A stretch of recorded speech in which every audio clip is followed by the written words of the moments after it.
اندر سے بھٹکا ہوا انسان باہر کے آدمیوں کے کام کا نہیں رہتا۔ حضرت علی رضی اللہ عنہ فرماتے ہیں، جو آدمی لوگوں کے حالات دیکھ کر عبرت پذیر نہیں ہوتا، اللہ تعالیٰ اس کے حالات سے اور لوگوں کو عبرت دلاتا ہے۔ عقیدت صاف نگاہ نہیں رکھتی، اسے ایک کی بجائے دو بلکہ اس سے آگے کئی سو دکھائی دیتے ہیں۔ ہر وہ چیز جو ہمیں اچھی لگے اور دوسروں کی ملکیت ہو، ہماری زندگی کا مقصد نہیں ہو سکتی، نہ ہی ہماری موسٹ فیوریٹ چیز ہو سکتی ہے۔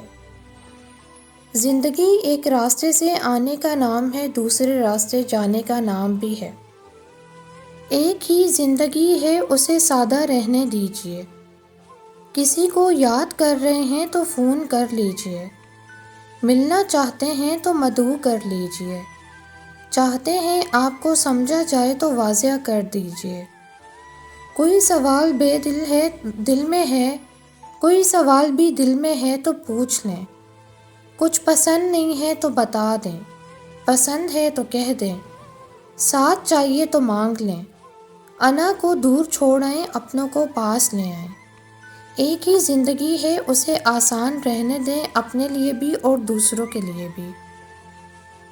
اگر تمہارا سامنا ایسے لوگوں سے ہو جو خود سے پہلے آپ کو رکھیں، تو انہیں مضبوطی سے تھام لیں، کہیں وہ آپ کی زندگی سے غائب نہ ہو جائیں۔ وہ صحیح معنوں میں انسان ہوتے ہیں۔ آپ کو خوش ہونا چاہیے، آپ انسانوں کے ساتھ رہ رہے ہیں، غلاموں کے ساتھ نہیں۔ کامیابی اور ناکامی دونوں کو ہی برداشت کرنا ایک مشکل کام ہے۔ کامیابی کے ساتھ نشہ آتا ہے، شراب، ڈرگ، نارکوٹکس، پھر طلاق آتی ہے۔ اس کے بعد دوسری شادیاں، بلکہ شادیاں، بدمعاشیاں، دادا گیریاں، نوسر بازیاں، لمبے لمبے سفر شروع ہو جاتے ہیں۔ گھنٹے گھنٹے بعد دواؤں کا ورد ہونے لگتا ہے۔ جسمانی، روحانی، نفسیاتی عارضے بڑھ جاتے ہیں، مایوسی کے بادل چھانے لگتے ہیں، اور آخر میں خودکشی آ جاتی ہے۔ یہ ہیں کامیابی کی برکتیں، اور ناکامی میں صرف ناکامی ہی ہاتھ آتی ہے۔ انسان کی فطرت عجیب ہے، اسے ہمیشہ دور کی چیز لبھاتی ہے۔ نہ کوئی بدصورت ہوتا ہے، نہ خوبصورت، بس جو شے پاس نہیں ہوتی وہی من کو بھاتی ہے۔ سیانے کہتے ہیں، پتھروں پر آنسو بھی اثر نہیں کرتے، اس لیے بے قدرے لوگوں کے لیے ان انمول موتیوں کا ضیاع مت کیا کرو، ورنہ وہ ہرگز اس کے لائق نہیں۔ انا کو اپنے پاس نہ آنے دیں، کیونکہ بہت سے سکندر وقت کے سمندر میں ڈوب چکے ہیں۔ بغیر مقصد کے زندگی ایسی ہے جیسے بغیر روح کے جسم۔ زندگی میں ہدف کا تعین لازمی کریں، ہر روز اس پر 1% کام کریں، کامیاب رہیں گے۔ اگر تمہارا دل بار بار تم سے اس بات پر لڑتا ہے کہ ابھی ہار نہیں ماننی، ابھی تو اور بھی شدت سے اللہ پر یقین رکھنا ہے، ابھی آسمانوں سے دعاؤں کی قبولیت اترتی دیکھنی ہے، ابھی تو کن فیکون کی خوشبو محسوس کرنی ہے، تو جان لو اللہ کی طرف سے ہمت آ گئی ہے، بہت جلد معجزہ بھی آنے والا ہے۔ رشتوں میں دکھاوا کرنے سے رشتے مضبوط نہیں ہوتے، اچھا بننے سے رشتوں میں محبتیں نہیں آتی، اچھا ہونے سے رشتوں میں مضبوطی آتی ہے۔ کبھی کبھی جو لوگ ہمیں بیوقوف سمجھ رہے ہوتے ہیں، دراصل ہم ان کی ہوشیاریوں کو نظر انداز کر رہے ہوتے ہیں۔ کل اعمال نامہ پڑھ کر جو محاسبہ کرنا پڑے گا وہ آج کر لیں تو کل حساب آسان ہوگا۔ صرف دنیا کے پیچھے ہی نہ بھاگتے رہیں، اپنی آخرت کی بھی تیاری ضرور کریں۔ رسول اللہ صلی اللہ علیہ وآلہ وسلم نے فرمایا، عورتوں کے بارے میں میری وصیت کا ہمیشہ خیال رکھنا، کیونکہ عورت پسلی سے پیدا کی گئی ہے، پسلی میں بھی سب سے زیادہ ٹیڑھا اوپر کا حصہ ہوتا ہے۔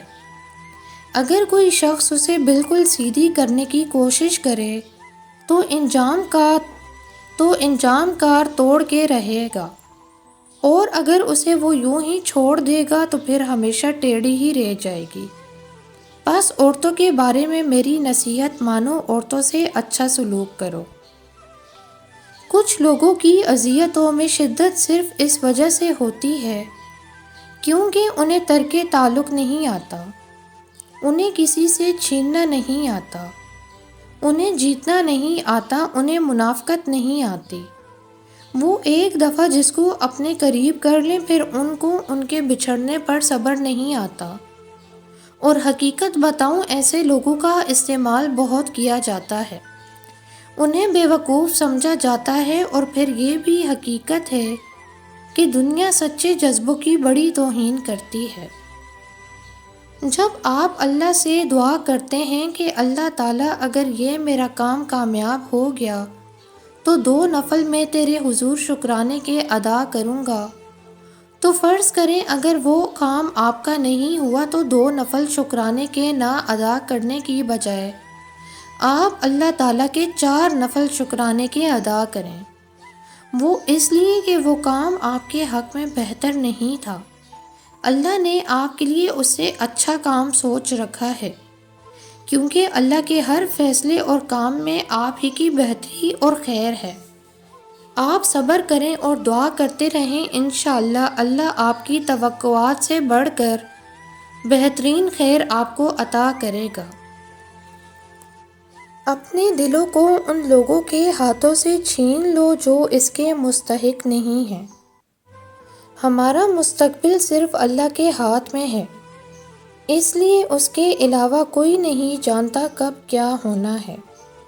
دنیا میں موجود لوگ بس ہمارے خوف کا فائدہ اٹھاتے ہیں، ورنہ طاقت ان کے پاس کوئی نہیں۔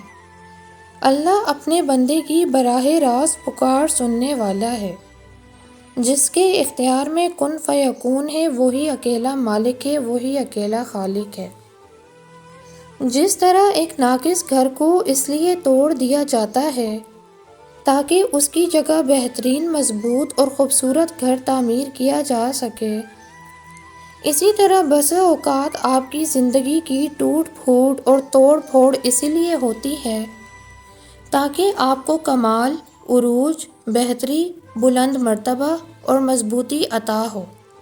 پس ناموافق حالات پر صبر کیجیے۔ کسی کے سپرد کبھی اپنے کل اثاثے جمع جتھا نہ کرو، اور نہ ہی سب کچھ خرچ کر دو۔